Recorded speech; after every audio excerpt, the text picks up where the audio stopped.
reading lamp that was fixed to the headboard of her bed. For a terribly long while she couldn't find it.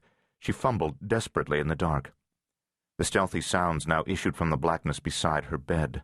The thing had reached her. Suddenly her groping fingers found the metal lampshade, then the switch. A cone of light fell across the bed and onto the floor. Nothing frightening was crouched nearby.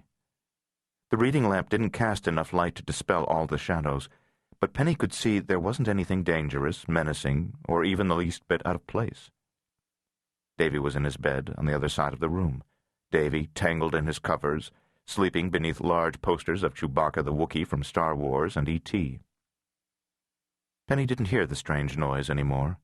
She knew she hadn't been imagining it, and she wasn't the kind of girl who could just turn off the lights and pull the covers over her head and forget about the whole thing. Daddy said she had enough curiosity to kill about 1,000 cats. She threw back the covers, got out of bed, and stood very still in her pajamas and bare feet, listening. Not a sound. Finally, she went over to Davy and looked at him more closely. Her lamp's light didn't reach this far. He lay mostly in shadows, but he seemed to be sound asleep. She leaned very close, watching his eyelids, and at last she decided he wasn't faking it. The noise began again, behind her. She whirled around. It was under the bed now, a hissing, scraping, softly rattling sound, not particularly loud, but no longer stealthy either. The thing under the bed knew she was aware of it. It was making noise on purpose, teasing her, trying to scare her. No, she thought, that's silly. Besides, it wasn't a thing, wasn't a boogeyman. She was too old for boogeymen. That was more Davy's speed. This was just a mouse. Yes, that was it. Just a mouse, more scared than she was. She felt somewhat relieved. She didn't like mice, didn't want them under her bed, for sure, but at least there was nothing too frightening about a lowly mouse. It was grody, creepy, but it wasn't big enough to bite her head off or anything major like that. She stood with her small hands fisted at her sides, trying to decide what to do next. She looked up at Scott Baio, who smiled down at her from a poster that hung on the wall behind her bed, and she wished he were here to take charge of the situation. Scott Baio wouldn't be scared of a mouse, not in a million years.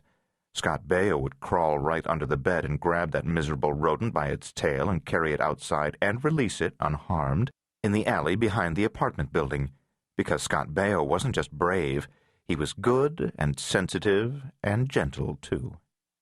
But Scott wasn't here. He was out there in Hollywood making his TV show, which left Daddy. Penny didn't want to wake her father until she was absolutely, positively, 100% sure there actually was a mouse. If Daddy came looking for a mouse and turned the room upside down and then didn't find one, he'd treat her as if she were a child, for God's sake. She was only 2 months short of her 12th birthday, and there was nothing she loathed more than being treated like a child. She couldn't see under the bed because it was very dark under there, and because the covers had fallen over the side. They were hanging almost to the floor, blocking the view. The thing under the bed, the mouse under the bed, hissed and made a gurgling, scraping noise.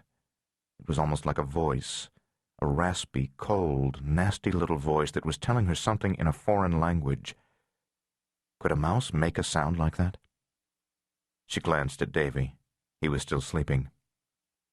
A plastic baseball bat leaned against the wall beside her brother's bed. She grabbed it by the handle.